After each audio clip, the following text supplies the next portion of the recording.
Assalamualaikum warahmatullahi wabarakatuh. Apa kabar semuanya? Semoga kalian semuanya selalu dalam keadaan sehat walafiat dan tetap semangat untuk mengikuti perkuliahan. Pada hari ini kita akan melakukan pertemuan untuk membahas tentang bentuk dan prinsip organisasi sebagai salah satu subbab dalam mata kuliah dasar manajemen.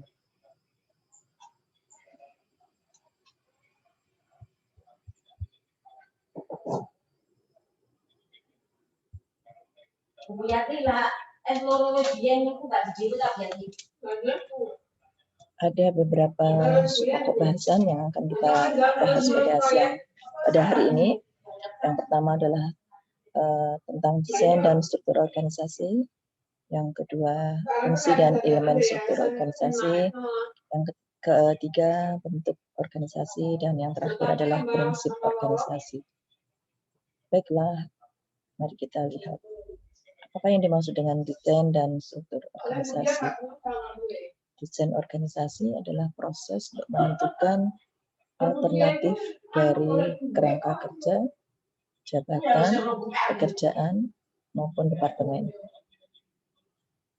Dari desain ini sifatnya adalah sangat ditentukan oleh kondisi setiap organisasi.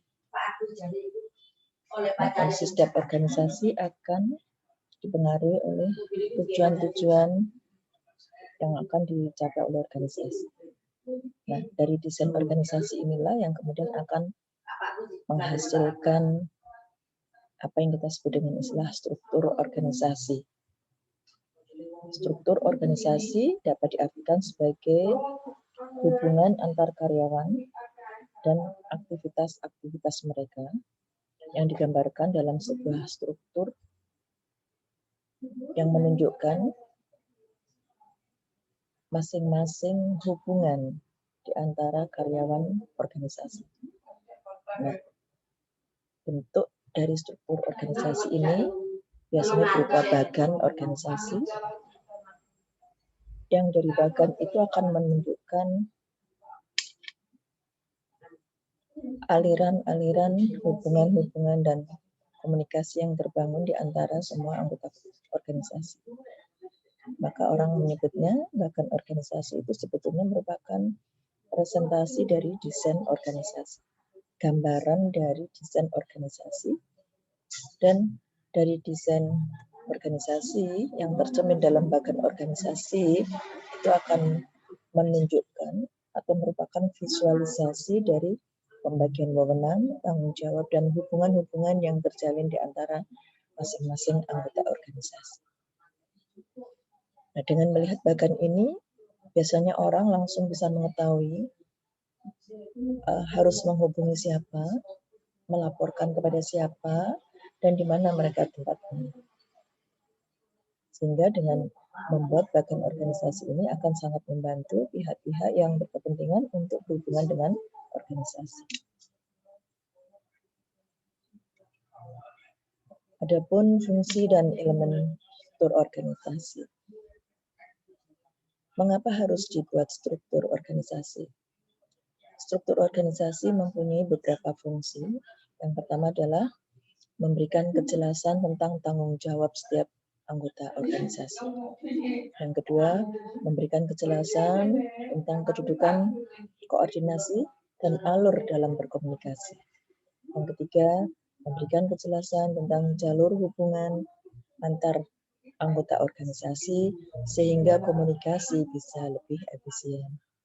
Yang keempat, dengan struktur organisasi ini akan menunjukkan dan memudahkan pimpinan untuk melakukan pengendalian dan pengawasan terhadap kerja bawahannya. Nah, setiap organisasi memiliki elemen. Nah, beberapa elemen yang harus ada di dalam organisasi adalah yang pertama, menunjukkan spesialisasi pekerjaan. Yang kedua, menunjukkan departementalisasi. Yang ketiga, menunjukkan rantai komando. Yang keempat, menunjukkan rentang kendali. Yang kelima, menunjukkan sentralisasi dan desentralisasi. Dan yang keenam, dari struktur organisasi ini harus mengandung formalisasi, yaitu pembakuan pekerjaan. Spesialisasi pekerjaan adalah pekerjaan-pekerjaan yang memiliki fungsi-fungsi khusus yang harus dilakukan oleh setiap anggota organisasi. Dengan melihat struktur yang tercantum di dalam bagan organisasi itu, kita bisa mengetahui masing-masing kotak yang ada dalam struktur itu melakukan fungsi pekerjaan yang tertulis di dalam kotak-kotak bagan tersebut. Dan yang kedua, departementalisasi. Departementalisasi ini adalah bagian, istilah yang lain yang lebih populer adalah bagian atau unit kerja, di mana setiap departemen itu mengerjakan pekerjaan yang sama, melakukan fungsi yang sama, dan akan mempertanggungjawabkan pekerjaan yang sama. Setiap pekerjaan dengan fungsi yang sama akan dibentuk satu departemen atau unit khusus untuk melakukan pekerjaan tersebut. Kemudian yang ketiga, rantai komando. Dari bagan organisasi itu juga harus mengandung rantai komando, di mana rantai komando ini menunjukkan tentang jalur atau rantai komando atau perintah, alur dari perintah mulai dari atas ke bawah, kemana garis perintah mulai dari pimpinan sampai ke bawahan itu akan menggambarkan dengan jelas garis komando tersebut. Yang keempat, elemen yang keempat adalah rentang kendali atau yang dalam bahasa Inggris disebut dengan span of control, yaitu kemampuan seorang manajer atau atasan atau pimpinan di dalam mengawasi, mengendalikan, dan mengkoordinasikan bawahan, di mana berdasarkan struktur itu akan tampak jelas bahwa ada batasan-batasan kemampuan kemampuan dari seorang pimpinan untuk mengawasi sejumlah bawahan. Ada limit yang terbatas di sini. Kemudian yang kelima, dengan struktur dan dari struktur organisasi itu harus terdapat elemen-elemen sentralisasi dan desentralisasi, yaitu satu batasan tentang pengambilan keputusan dalam organisasi itu, apakah terpusat. Apabila pengambilan keputusan itu terpusat pada pimpinan, itu disebut dengan sentralisasi. Sedangkan apabila itu diserahkan sebagian wewenangnya kepada bawahan, itu disebut dengan desentralisasi. Dan yang keenam, yang formalisasi, yaitu bahwa di dalam struktur organisasi itu sangat jelas, di mana bagan itu menunjukkan kotak-kotak, ya, dan yang saling kotak-kotak dilengkapi dengan aliran panah-panah yang menunjukkan jalur hubungan, di mana dalam struktur itu tergambar dengan jelas semua pekerjaan yang harus dilakukan oleh masing-masing jabatan atau masing-masing fungsi di dalam organisasi. Selanjutnya kita akan lihat bentuk-bentuk organisasi atau struktur organisasi. Secara tradisional kita mengenal 3 bentuk organisasi. Yang pertama adalah bentuk garis, yang kedua adalah bentuk fungsional, dan yang ketiga adalah bentuk garis dan staf. Organisasi bentuk garis merupakan organisasi atau bentuk organisasi yang paling tua, paling sederhana, dan yang pertama kali ditemukan oleh para pakar manajemen, di mana pada secara historis dapat kita pelajari bahwa organisasi garis ini merupakan bentuk organisasi yang pertama kali digunakan oleh organisasi militer. Dalam organisasi garis ini memiliki ciri-ciri, diantaranya adalah organisasinya masih kecil, masih sedikit spesialisasinya, sedikit standarisasinya, kemudian juga lebih banyak melakukan sentralisasi. Jadi organisasinya kecil, tujuan organisasinya masih sederhana, jumlah karyawannya sedikit, pimpinan dan karyawan masih saling mengenal dan berhubungan setiap hari, tingkat spesialisasi kerja karyawannya tidak begitu tinggi, peralatannya tidak begitu beragam. Dari dalam organisasi garis ini, maka di sini pimpinan merupakan pemegang kendali utama, di mana keberadaan atau ketidakhadiran dari pimpinan ini sangat berpengaruh terhadap kinerja dari para bawahannya. Jadi bawahan ini tidak mempunyai hak untuk mengambil keputusan. Semua keputusan tersentralisasi di tangan pimpinan. Salah satu kelemahan yang ada dari bentuk organisasi ini adalah karena pimpinannya hanya satu, maka cenderung untuk bersifat otoriter, sedangkan bawahan ini cenderung tidak mempunyai hak untuk bersuara atau ikut memutuskan, tapi hanya menjalankan perintah. Tapi kelebihannya di sini arus komandonya adalah sangat kuat karena yang memerintah hanya satu orang. Kita lihat bentuk yang kedua, yaitu bentuk organisasi fungsional. Data ini menggambarkan bagaimana lebih banyaknya hubungan-hubungan yang terbangun di dalam sebuah organisasi yang berbentuk fungsional. Dikatakan fungsional karena organisasi ini dibagi menjadi beberapa fungsi, di mana setiap fungsi melakukan pekerjaan atau kegiatan-kegiatan yang sama. Satu divisi ini akan melakukan pekerjaan yang sama. Ini katakanlah di sini contohnya divisi produksi, divisi pemasaran, ya. Di sini ada produksi, keuangan, dan pemasaran. Nah, kebetulan ini mempunyai wilayah kerja yang sangat luas, sehingga dibagi menjadi ada wilayah A, wilayah B, dan wilayah C. Nah, setiap wilayah ini akan dikepalai oleh seorang divisi A. Kemudian dari seorang kepala divisi ini, katakanlah kita sebut dengan general manajernya atau division head-nya, ini akan membawahi manajer produksi, manajer keuangan, manajer pemasaran. Demikian seterusnya untuk setiap daerah yang lain. Nah, ciri-ciri dari organisasi ini adalah pembagian tugasnya tegas dan jelas. Ya. Dibedakan pembagian tugasnya manajer produksi, keuangan, dan pemasaran, ya, jelas. Koordinasi hanya dilakukan di tingkat atas. Di sini koordinasi tingkat atas, atau di sini masing-masing melakukan koordinasi secara internal dengan karyawan. Kemudian yang ketiga, pembagian unitnya menurut fungsi spesialisasi tugas. Ini maksudnya yang ketiga ini adalah pembagian pada unit produksi, keuangan, dan pemasaran. Para direktur mempunyai wewenang sendiri, tidak atas nama direktur utamanya di sini. Ini bedanya dengan yang bentuk garis tadi, di mana bawahan tidak mempunyai wewenang sama sekali untuk mengambil keputusan. Semua keputusan diambil oleh pimpinan.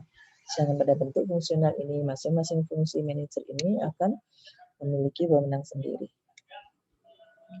Bentuk yang ketiga adalah bentuk garis dan staf. Nah, ini salah satu ciri yang menonjol dari bentuk garis dan staf ini adalah adanya komponen pimpinan bawahan. Ada pimpinan, staf, dan pelaksana. Ini staf ini pimpinan, ini staf, dan ini pelaksana. Ada 3 komponen yang membedakan dengan bentuk fungsional. Spesialisasi karyawannya juga sangat tinggi karena bahkan ini menggambarkan step ini. Ini ada bagian produksi, pemasaran, dan keuangan. Nah, sehingga spesialisasi karyawan di sini akan sangat tinggi karena dia hanya menangani pekerjaan-pekerjaan tertentu. Kalau karyawan produksi, maka dia akan mengerjakan pekerjaan produksi, demikian seterusnya. Nah, baik organisasi fungsional maupun organisasi staf dan garis. Ini biasanya digunakan untuk organisasi yang sudah besar, ya, karyawannya banyak. Untuk organisasi garis dan staf ini, bedanya dengan fungsional tadi adalah ada fungsi staf, di mana staf di sini dibedakan menjadi staf umum dan staf teknik. Staf ini adalah satu jabatan yang tugasnya adalah memberikan saran, nasihat, kemudian membantu manajer lini ini untuk mengambil keputusan. Dan saran dan nasihat itu dibedakan menjadi dua, ada yang bersifat umum, ada yang bersifat teknik. Bersifat umum itu memberikan saran tentang pengembangan organisasi, tentang manajemen organisasi secara menyeluruh, mulai dari perencanaan sampai dengan pengawasan. Sedangkan staf teknik ini berkaitan dengan hal-hal yang bersifat teknis dan fungsional. Misalnya teknis tentang produksi, tentang pemasaran, maupun tentang keuangan. Nah, setiap dari bentuk lini, bentuk fungsional, dan bentuk garis staf ini masing-masing memiliki kesesuaian dan ketepatan kondisi. Kapan kita harus menggunakan organisasi garis dan staf, kapan kita menggunakan organisasi lini, dan kapan menggunakan organisasi fungsional. Itu semuanya ditentukan oleh keputusan-keputusan organisasi pada saat di awal menyusun desain organisasi. Nah, desain organisasi ini sangat dipengaruhi oleh tujuan yang akan dicapai oleh setiap organisasi.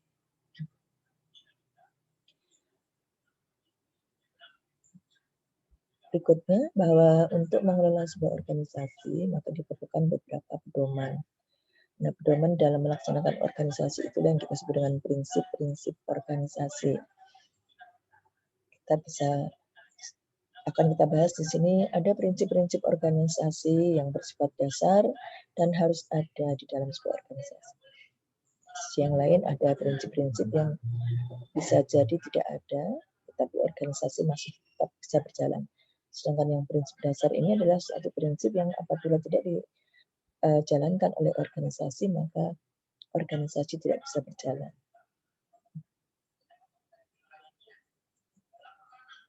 Ada dua prinsip dasar di dalam mengelola organisasi. Yang pertama kita sebut dengan hierarki.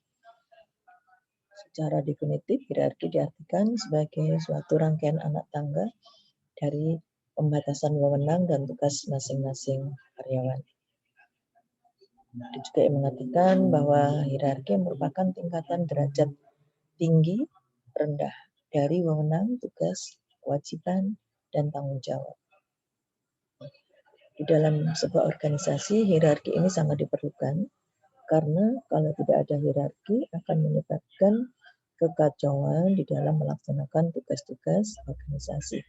Karena tidak akan jelas siapa yang memberi perintah dan siapa yang diberi perintah, siapa yang bertanggung jawab dan siapa yang harus mempertanggungjawabkan, siapa yang mendapatkan laporan dan siapa yang mendapat dilapori, itu tidak jelas.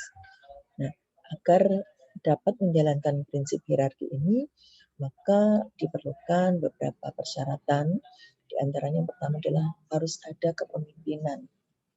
Kepemimpinan dapat diartikan sebagai kemampuan seseorang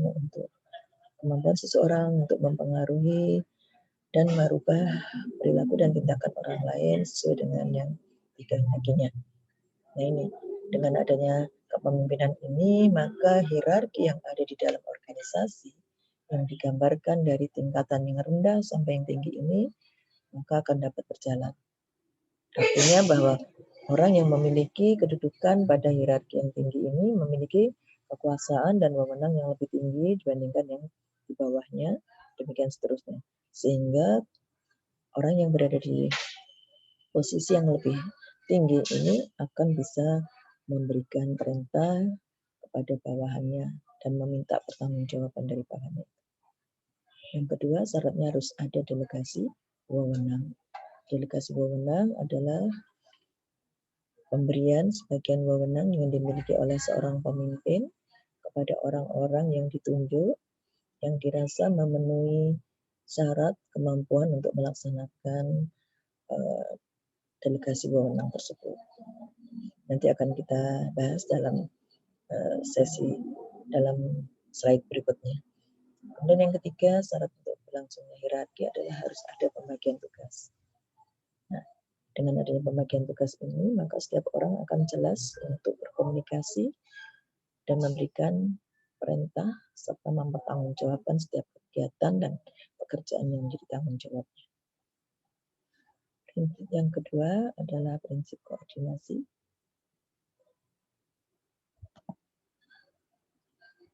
Koordinasi diartikan sebagai proses pengintegrasian tujuan-tujuan dan kegiatan-kegiatan pada satuan-satuan yang terpisah dalam suatu organisasi untuk mencapai tujuan organisasi secara menyeluruh, secara efisien. Nah, agar bisa berjalan dengan baik, maka koordinasi ini diperlukan beberapa syarat. Yang pertama harus memiliki wewenang, harus ada wewenangnya. Yang kedua adalah kesediaan untuk saling membantu. Dan yang ketiga adalah doktrin. Mohon diingat bahwa dalam organisasi ada struktur. Struktur itu menggambarkan wewenang, tanggung jawab, dan hubungan yang terjalin di antara anggota-anggota organisasi itu.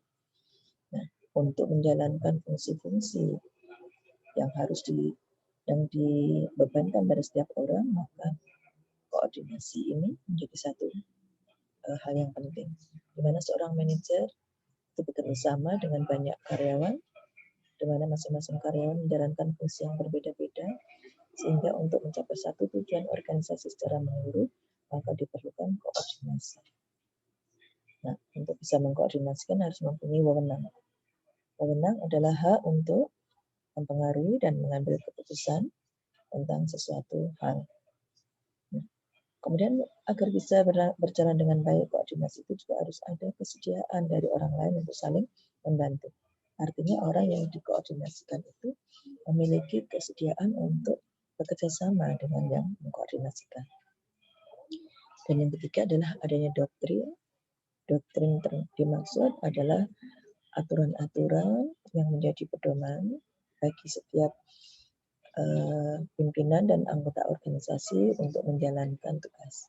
Mungkin dalam bahasa populernya sering disebut dengan istilah SOP, standar operasional prosedur, atau kebijakan-kebijakan organisasi, peraturan-peraturan organisasi yang menjadi pedoman untuk melakukan koordinasi. Kemudian selain prinsip dasar tersebut, masih ada prinsip organisasi yang lain. Di antaranya di sini adalah rentang manajemen, delegasi wewenang, dan unity of command. Yang dimaksud dengan rentang manajemen adalah jumlah bawahan yang dapat dikendalikan secara efektif oleh seorang manajer atau atasan. Di mana rentang manajemen ini mempunyai hubungan yang sangat kuat dengan prinsip koordinasi tadi. Tidak akan bisa melakukan koordinasi apabila rentang manajemennya terlalu luas. Semakin besar jumlah rentangan, maka akan semakin untuk melakukan koordinasi. Jumlah bawahan yang melapor ke setiap manajer lebih banyak, maka organisasi hanya membutuhkan manajer yang lebih sedikit. Di ini pada slide berikut ini bisa menunjukkan hubungan antara rentang manajemen dan struktur organisasi, di mana kita mengenal ada dua bentuk struktur organisasi. Organisasi yang flat itu hanya satu tingkatan, maka memerlukan satu manajer. Kalau yang lebih tinggi 2 tingkatan, membutuhkan 4 manajer. Tentang yang lebih tinggi lagi 3 tingkatan, manajer ini. Mungkin gambaran flat organisasi seperti ini organisasi yang flat. Semuanya sama. Dan kalau yang ini yang flat sama. Kita lihat di sini kedudukan masing-masing bagian sama. Ini namanya flat. Nah, pada kondisi flat ini maka akan lebih sedikit ya, lebih sedikit manajer yang dibutuhkan. Sedangkan kalau ini tol, organisasi yang tol itu sebetulnya ada mulai dari struktur teratas, presiden, business vice president, division heads, line manager, sampai tingkatannya banyak sekali. Nah, maka di sini konsekuensinya akan membutuhkan jumlah manajer yang lebih banyak, sehingga akan membawa konsekuensi pada pembiayaan organisasi yang lebih besar.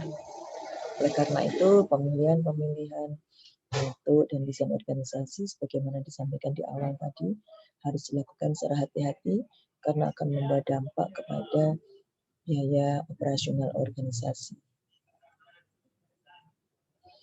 Nah, sekarang pertanyaannya, berapa jumlah yang ideal untuk rentang manajemen?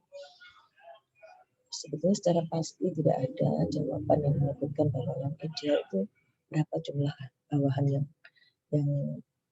efisien untuk diawasi. Kalau terlalu banyak bawahannya biasanya tidak efisien. Kalau terlalu sedikit maka manajernya tidak efisien. Artinya manajer hanya bekerjanya tidak maksimal karena hanya mengawasi sedikit orang. Nah, di sini ada hubungan antara rentang manajemen di seluruh organisasi dan struktur organisasi. Ini secara matematis ada rumusnya di sini. Untuk mengetahui jumlah hubungan maka digunakan rumus ini. R sama dengan N kali 2 pangkat N-1 ditambah N-1, di mana R adalah jumlah hubungan, N-nya adalah jumlah bawahan. Jika ada bawahan 5, maka ada 100 hubungan. Kalian bisa membayangkan berapa banyak hubungan-hubungan yang terjalin di dalam setiap organisasi jika ada 5 bawahan dalam setiap bagian yang harus diawasi oleh seorang manajer. Ini gambarannya nih. Ini contoh satu tingkat manajemen, satu manajer.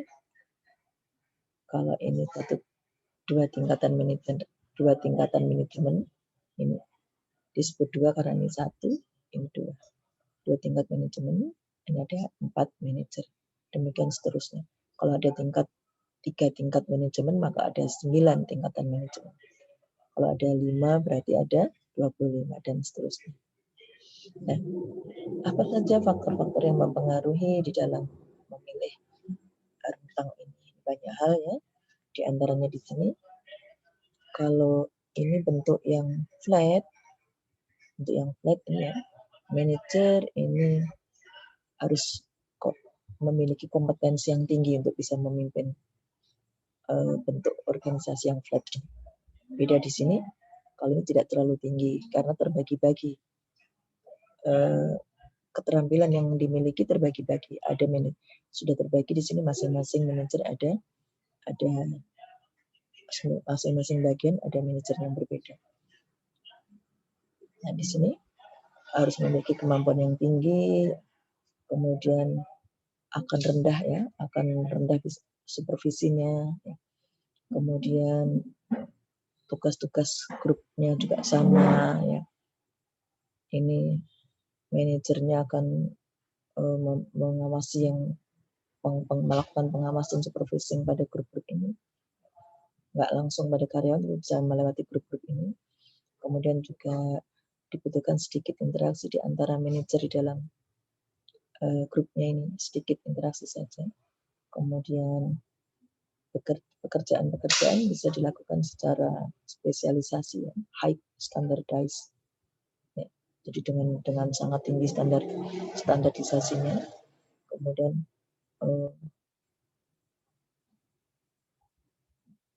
masalah-masalah yang timbul di sini juga jarang timbul karena semuanya sudah bekerja secara spesialis. Beda dengan yang ini, yang bentuk lebih lebarnya, lebih efektif dari ini adalah jika ini tadi manajernya berapa ini? 8, kalau ini jadi 3. Bisa kalian bandingkan di sini. Kalau kita punya 8 karyawan, ini hanya 3 karyawan, maka akan nampak di sini akan lebih memudahkan bagi pimpinan untuk melakukan pekerjaannya dengan baik ya. Tidak harus highly kompeten ya.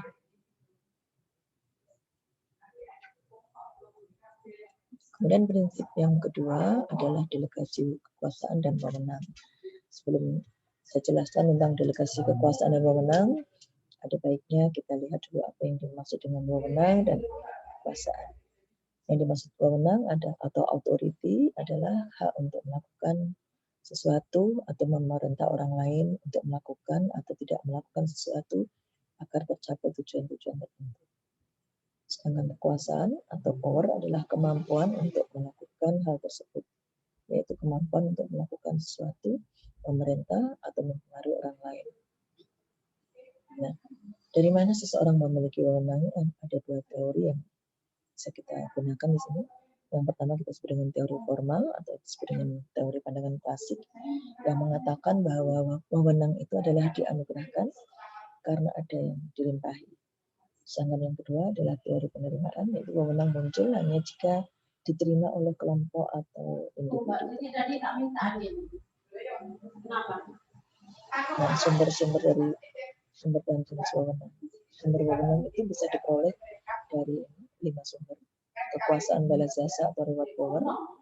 Kekuasaan reward power adalah kemampuan seseorang untuk mempengaruhi orang lain karena kemampuannya untuk memberikan balas jasa kepada orang tersebut. Yang kedua adalah kekuasaan paksaan atau coercive power, yaitu wewenang seseorang yang dimiliki karena dia memiliki kemampuan untuk memaksa seseorang.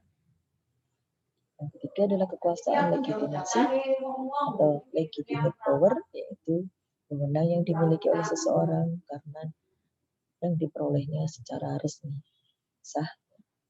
Kemudian yang keempat, kekuasaan referensi atau reference power, yaitu kekuasaan yang dimiliki oleh seseorang dikarenakan dia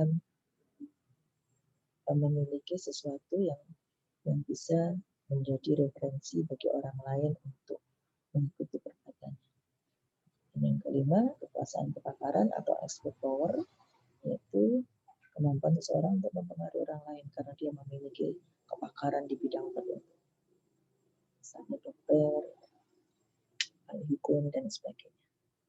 Adapun jenis-jenis wewenang dibedakan menjadi 3, yaitu wewenang lini, yaitu yang merupakan rantai perintah atau rantai komando yang diturunkan dari ke bawah melalui tingkatan-tingkatan organisasi.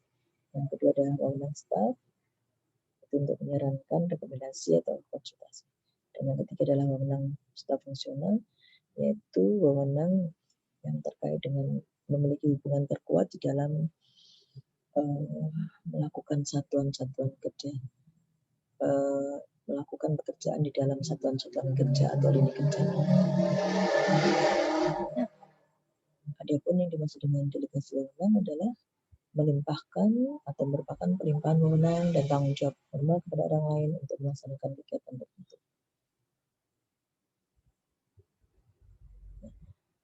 Jadi delegasi wewenang itu merupakan suatu proses di mana para manajer mengalokasikan wewenang ke bawah kepada orang-orang yang melapor kepadanya. Dalam delegasi wewenang itu terkandung 3 unsur, yaitu adanya tugas, yaitu suatu kewajiban yang harus dilakukan oleh orang yang mendapatkan delegasi. Yang kedua adalah wewenang, hak untuk melakukan tugas atau pekerjaan tersebut. Dan yang ketiga adalah pertanggungjawaban, yaitu kewajiban untuk melaporkan setelah melakukan pekerjaan tersebut kepada pihak yang telah memberi delegasi. Nah, mengapa delegasi harus dilakukan? Dari hasil penelitian yang dilakukan, diketahui bahwa hampir 80% kegagalan organisasi mencapai tujuan secara efektif dan efisien disebabkan karena gagalnya seorang pemimpin untuk melakukan delegasi wewenang.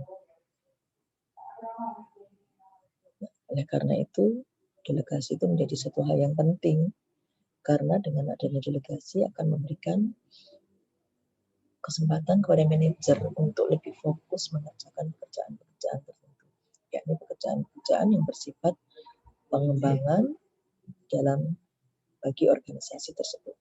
Sedangkan yang kedua, dengan melakukan delegasi, maka pekerjaan-pekerjaan manajer dilimpahkan kepada bawahannya sehingga bisa lebih efektif dan efisien.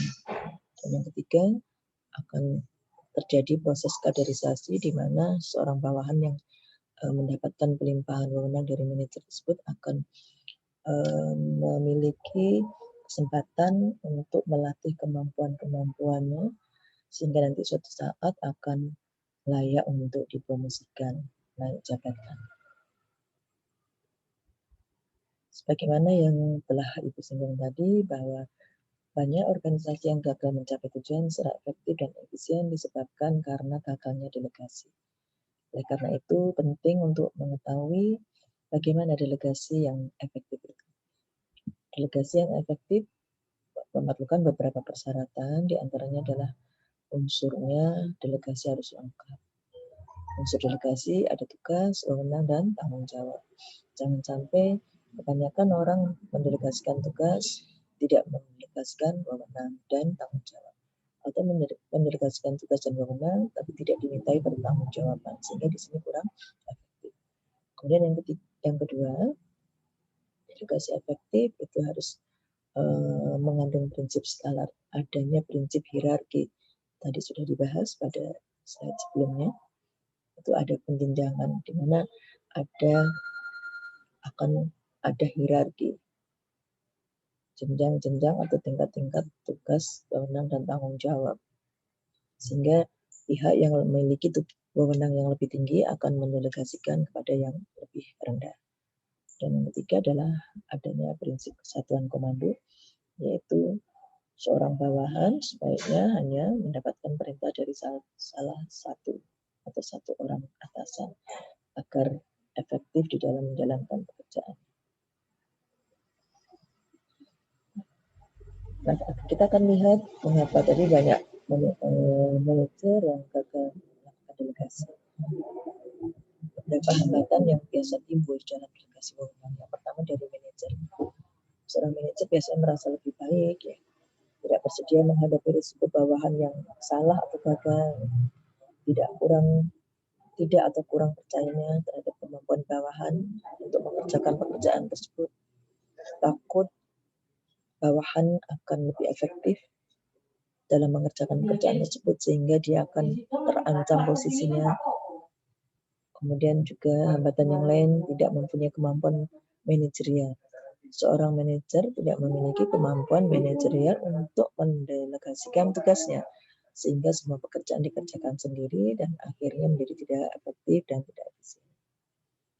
Di sisi lain, delegasi itu juga tidak bisa berhasil dengan baik karena bawahan yang kurang siap dalam mengambil keputusan sendiri. Banyak juga bawahan yang kurang percaya diri dan tertekan dengan pelimpahan tanggung jawab yang lebih besar. Dan yang paling banyak juga dijumpai bawahan takut salah dan takut menerima kritikan karena tidak bisa melakukan pekerjaan dengan baik. Prinsip yang ketiga adalah unity of command atau kesatuan komando. Prinsip ini sangat penting di dalam organisasi karena jangan sampai seorang karyawan itu menerima banyak perintah dari banyak atasan dan harus bertanggung jawab dengan banyak atasan dan karena ini akan menyulitkan dia dalam bekerja. Apabila perintah-perintah tersebut berlawanan dan tidak sama akan menimbulkan kebingungan. Oleh karena itu salah satu moto yang baik di dalam unity of command ini adalah no man can serve two bosses. Tidak satu orang pun yang dapat melayani dua atasan. Nah, inilah dengan bentuk-bentuk struktur organisasi yang kita telah pelajari tadi, maka kalian bisa memahami mengapa kesatuan komando di dalam organisasi ini menjadi sangat penting. Demikianlah penyampaian tentang materi bentuk dan prinsip organisasi. Silakan kalian mempelajarinya dan memberikan feedback-nya. Kita akhiri paparan hari ini. Assalamualaikum warahmatullahi wabarakatuh.